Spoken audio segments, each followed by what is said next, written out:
नमस्कार। स्वागत है आपका आपके अपने YouTube चैनल भक्ति वाइब्स पर।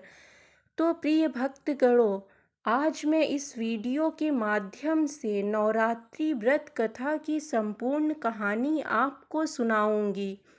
तो इस कथा को श्रवण करने से पहले आप सभी प्रेम से कहिए, जय माँ भगवती, जय माता दी। माँ भगवती सदैव अपने भक्तगणों पर अपनी कृपा बनाए रखें। चलिए सुनते हैं इस पावनमयी कथा को। नवरात्रि व्रत कथा के अनुसार एक समय बृहस्पति जी ने ब्रह्मा जी के समक्ष चैत्र व अश्विन मास के शुक्ल पक्ष में पड़ने वाले नवरात्र का महत्व जानने की इच्छा जताई। उन्होंने कहा, इस व्रत का क्या फल है, इसे किस प्रकार किया जाता है, सबसे पहले इस व्रत को किसने किया, ये सब विस्तार से कहिए। तब ब्रह्मा जी ने बृहस्पति जी के प्रश्नों का जवाब देते हुए कहा, हे बृहस्पति, प्राणियों के हित की इच्छा से तुमने बहुत उत्तम प्रश्न किया है। जो इंसान मनोरथ पूर्ण करने वाली माँ दुर्गा, महादेव, सूर्य और नारायण भगवान का ध्यान करता है, वे सभी धन्य हैं। यह नवरात्र व्रत संपूर्ण कामनाओं को पूर्ण करने वाला है। इस व्रत को करने से पुत्र का सुख, धन, विद्या और सुख की प्राप्ति होती है। इस व्रत को करने से सभी रोग दूर हो जाते हैं, घर में समृद्धि की वृद्धि होती है, बांध्या को पुत्र की प्राप्ति होती है, समस्त पापों से छुटकारा मिल जाता है। जो मनुष्य इस नवरात्र व्रत को नहीं करता है, वह अनेक दुखों को भोगता है। यदि व्रत करने वाला मनुष्य सारे दिन का उपवास ना कर सके तो एक समय भोजन करे और 10 दिन अपने परिवार सहित इस नवरात्र व्रत का कथा सुने। हे बृहस्पति, जिसने पहले इस महाव्रत को किया है, वह कथा मैं तुम्हें सुनाता हूँ। ब्रह्मा जी बोले, प्राचीन काल में मनोहर नगर में पीठत नाम का एक अनाथ ब्राह्मण रहता था। वह माँ नौ दुर्गा का बहुत बड़ा भक्त था। उसे संपूर्ण सद्गुणों से युक्त सुमति नाम की एक अत्यंत सुंदर कन्या उत्पन्न हुई। वह कन्या अपने पिता के घर में अपनी सहेलियों के साथ क्रीड़ा करती हुई इस प्रकार बढ़ने लगी, जैसे शुक्ल पक्ष में चंद्रमा की कला बढ़ती है। उसका पिता प्रतिदिन जब दुर्गा की पूजा करके होम किया करता, वह उस समय नियम से वहां उपस्थित रहती। एक दिन सुमति भगवती के पूजन में उपस्थित नहीं हुई। उसके पिता को पुत्री की ऐसी असावधानी देखकर क्रोध आ गया और वह पुत्री से कहने लगा, अरे दुष्ट पुत्री, आज तूने माँ भगवती का पूजन नहीं किया, इस कारण मैं किसी कुष्ठ रोगी या दरिद्र मनुष्य के साथ तेरा विवाह करूँगा। पिता की बात सुनकर सुमति को बड़ा दुख हुआ और पिता से कहने लगी, हे पिता, मैं आपकी कन्या हूँ तथा सब तरह आपके अधीन हूँ। जैसी आपकी इच्छा हो वैसा ही करो। चाहे राजा से, चाहे कुष्ठी से या चाहे दरिद्र से, जिसके साथ चाहो मेरा विवाह करना चाहो कर दो, पर होगा वही जो मेरे भाग्य में लिखा है, क्योंकि कर्म करना मनुष्य के अधीन है और फल देना ईश्वर के अधीन है। कन्या के निर्भयता से कहे हुए वचन सुन उस ब्राह्मण ने क्रोधित हो अपनी कन्या का विवाह एक कुष्ठी के साथ कर दिया और अत्यंत क्रोधित होकर पुत्री से कहने लगा, हे पुत्री, अपने कर्म का फल भोगो। देखें भाग्य के भरोसे रहकर क्या करती हो। पिता के ऐसे कटु वचनों को सुन कर सुमति मन में विचार करने लगी, अहो मेरा बड़ा दुर्भाग्य है जिससे मुझे ऐसा पति मिला। इस तरह अपने दुख का विचार करती हुई वह कन्या अपने पति के साथ वन में चली गई और डरावने कुशा युक्त उस निर्जन वन में उन्होंने वह रात बड़े कष्ट से व्यतीत की। उस गरीब बालिका की ऐसी दशा देखकर माँ भगवती ने पूर्व पुण्य के प्रभाव से प्रकट होकर सुमति से कहा, हे दीन ब्राह्मणी, मैं तुमसे प्रसन्न हूँ। तुम जो चाहो सो वरदान मुझसे मांग सकती हो। भगवती माँ दुर्गा का यह वचन सुन ब्राह्मणी ने कहा, आप कौन हैं? वह सब मुझसे कहिए।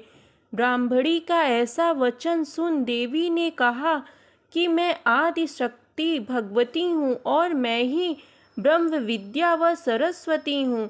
प्रसन्न होने पर मैं प्राणियों का दुख दूर कर उनको सुख प्रदान करती हूँ।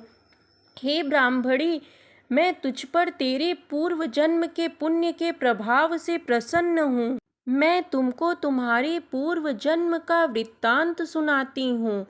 तो पूर्व जन्म में निषाद की पत्नी थी और अति पतिव्रता थी। एक दिन तेरे निषाद पति ने चोरी की। चोरी करने के कारण तुम दोनों को सिपाहियों ने पकड़ लिया और जेल खाने में कैद कर दिया। उन लोगों ने तुझको और तेरे पति को भोजन भी नहीं दिया। इस प्रकार नवरात्र के दिनों में तुमने न तो कुछ खाया और न ही जल पिया। इस प्रकार 9 दिन तक नवरात्र का व्रत हो गया। हे ब्राह्मणी, उन दिनों में जो व्रत हुआ, इस व्रत के प्रभाव से प्रसन्न होकर मैं तुझे मनोवांछित वर देती हूँ।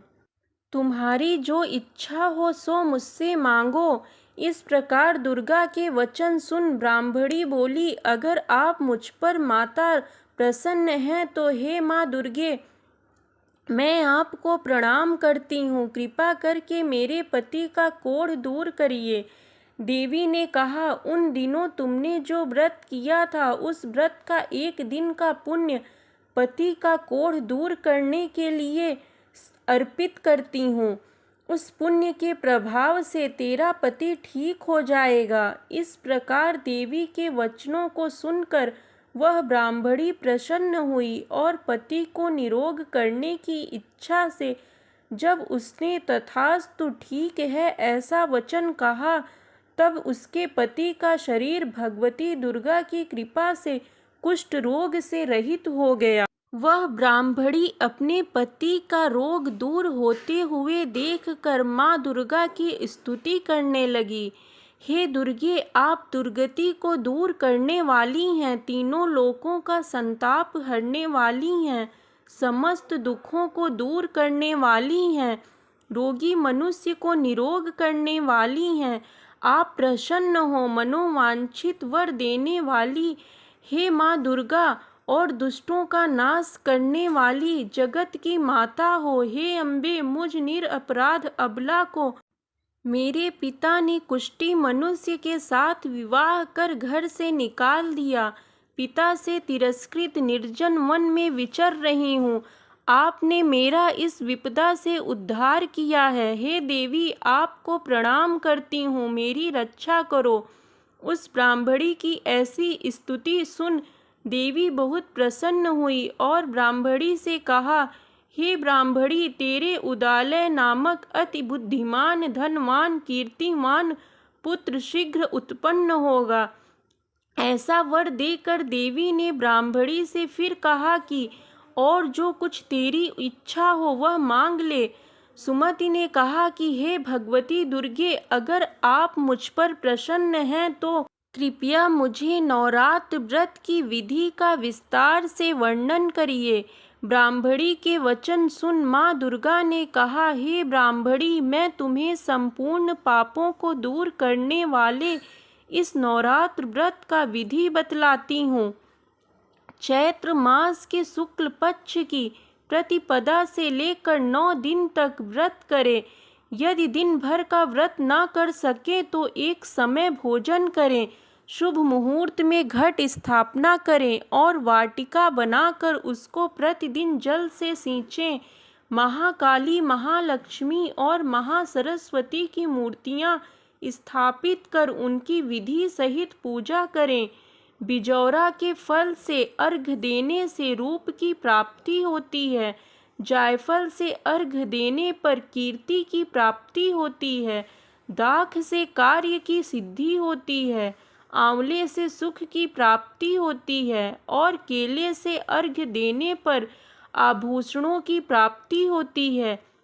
इस प्रकार पुष्पों व फलों से अर्घ्य देकर व्रत समाप्त होने पर 9वें दिन विधि विधान से हवन करें। खांड, घी, गेहूँ, शहद, जौ, तिल, बिल्व अर्थात बेल, नारियल, दाख और कदम जैसी विभिन्न सामग्रियों से हवन करें। आंवले से कीर्ति की और केले से पुत्र की, कमल से राज सम्मान की और दाखों से संपदा की प्राप्ति होती है। खांड, घी, नारियल, शहद, जौ और तिल तथा फलों से होम करने से मनोवांछित वस्तु की प्राप्ति होती है। व्रत करने वाला मनुष्य इस विधि विधान से होम कर आचार्य को अत्यंत नम्रता के साथ प्रणाम करें और यज्ञ की सिद्धि के लिए उसे दक्षिणा दें। इस प्रकार बताई हुई विधि के अनुसार जो व्यक्ति व्रत करता है उसे सब मनोरथ की सिद्धि होती है, इसमें तनिक भी संदेह नहीं है। इन 9 दिनों में जो कुछ दान आदि दिया जाता है उसका करोड़ों गुना फल मिलता है। इस नवरात्र व्रत करने से अश्वमेध यज्ञ का फल मिलता है। हे ब्राह्मणी, इस संपूर्ण कामनाओं को पूर्ण करने वाले उत्तम व्रत को तीर्थ, मंदिर अथवा घर में विधि के अनुसार करें। ब्रह्मा जी बोले, बृहस्पति जी से बोले, इस प्रकार ब्राह्मणी को नवरात्रि व्रत विधि बताकर देवी अंतर ध्यान हो गई। अतः जो मनुष्य या स्त्री इस व्रत को भक्ति पूर्वक करता है वह इस लोक में सुख प्राप्त कर अंत में मोक्ष की प्राप्ति करता है। ब्रह्मा जी बृहस्पति जी से कहते हैं कि यह इस दुर्लभ व्रत का महामत्य है जो मैंने तुम्हें बताया है। ऐसा सुनकर बृहस्पति जी आनंद से प्रफुल्लित हो गए और कहने लगे कि हे ब्राह्मण, आपने मुझ पर अति कृपा की जो मुझे इस व्रत का महत्व सुनाया। ब्रह्मा जी बोले कि हे बृहस्पति, यह देवी माँ भगवती संपूर्ण लोकों का पालन करने वाली हैं। इस महादेवी के प्रभाव को कौन जान सकता है। बोलो माँ भगवती की जय। जय माता दी।